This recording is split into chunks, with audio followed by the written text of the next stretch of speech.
Good evening, ladies and gents. Tonight, I'm going to be going over a must-know trap against the Caro. So if you're a Caro player, or if you've encountered the Caro and you don't know what to do, you must learn this trap.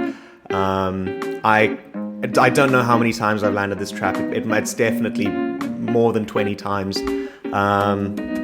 It's super easy to fall into as a Caro player. And even if your opponent doesn't fall for the trap, you get a really nice, comfortable position to play from. So yeah, please take a look.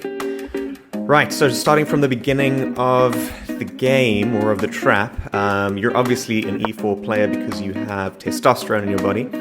And then you're going to be encountering the Caro at some point. So Caro, standard, they're going to be playing c6, d5. I'm sure you've encountered this, hopefully you knew what to do. If not, this is what to do. So we're going to be playing the two knights variation of the Caro. Almost always they are going to be taking. It's what's recommended. It's, I believe, the engine's best move as well.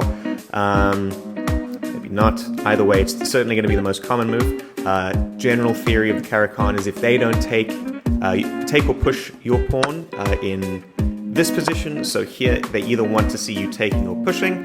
If you don't do either one of those two moves, doctrine says to take. And it's a totally normal, totally fine position for Caro players at the moment if they do that. The next most common thing for a Caro player to do in any line except this one is to bring your bishop out like this. This is the most normal thing to do in the Caro if you're experiencing any other variation of the Caro but this one. So most Caro players will be playing this exact line.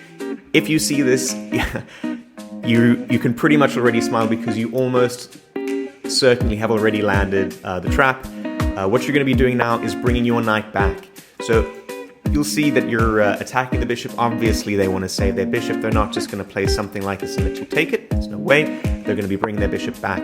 From here, we're going to be launching an attack with our h-pawn. And this actually comes with a threat. If they play something normal, a normal Caro move developing out here, then we're just going to be pushing forward and trapping that bishop. The bishop's got nowhere to go. The knight takes care of this. This is covered by a bunch of things, and this pawn is covered by the queen. The bishop's got nowhere to go. Most of the time, they will recognize that and either play h6 or h5. Either way, it doesn't matter, doesn't impact us. We're going to be playing our knight to e5, attacking the bishop again. Now, he's gone through all of this effort to defend that bishop. He's not just going to give it up to you. He's going to bring it back.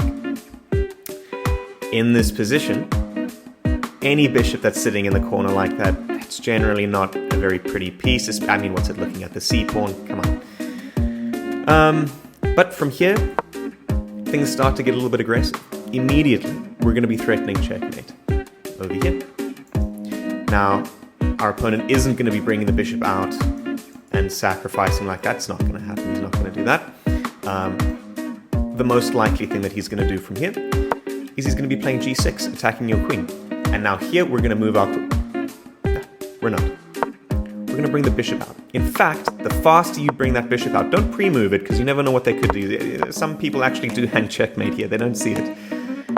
So don't pre-move it, but you can almost pre-move, bringing your bishop out here to c4, because in this position, there is a trap.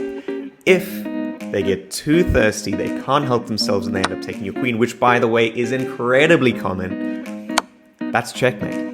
Knight covers everything, the knight protects the bishop, king's got nowhere to go, it's checkmate. If your opponent is anything above 500 elo, he'll sit and calculate for a little bit, and he will end up playing this move, although I have actually landed this checkmate against people well into the thousands. Some embarrassingly high elos have fallen for this trap, but most people, the majority of the time, are going to block the checkmate. Now our queen is actually hanging, so we need to move our queen out of the way. It's important to bring your queen back here in line with the king. Crucial, crucial, crucial. I know it might look tasty to come here and start threatening things with the knight, but he's just going to play this, defended by the queen, and get a fantastic position. There's nothing you can do. So, queen in line with the king. Now, most common move is going to be a normal developing move for the Caro. It's going to be something either this knight's coming out or this knight's coming out threatening our knight. It doesn't matter, because in this position we're at very least winning a rook. It's just a classic standard fork. If you vivid on the fried liver, you'll know what I'm talking about. You'll recognize this kind of position. Queen's going to have to move out the way somewhere, and we're just picking this puppy up for free. Now I know what you're thinking, Dylan. Why can't I just take the knight? Why can't I take the knight? I can take the knight. It's free. It's hanging there for nothing. And there is an answer. If your opponent takes the knight, we're going to give him a check. Checkmate. And yeah, that's a very common trap. You need to know it. If you're going to be playing the Caro-Kann or playing against the Caro-Kann, you need to know this trap. It's super common. It's pretty much free elo. Yeah, good luck out there, guys. Thanks for watching.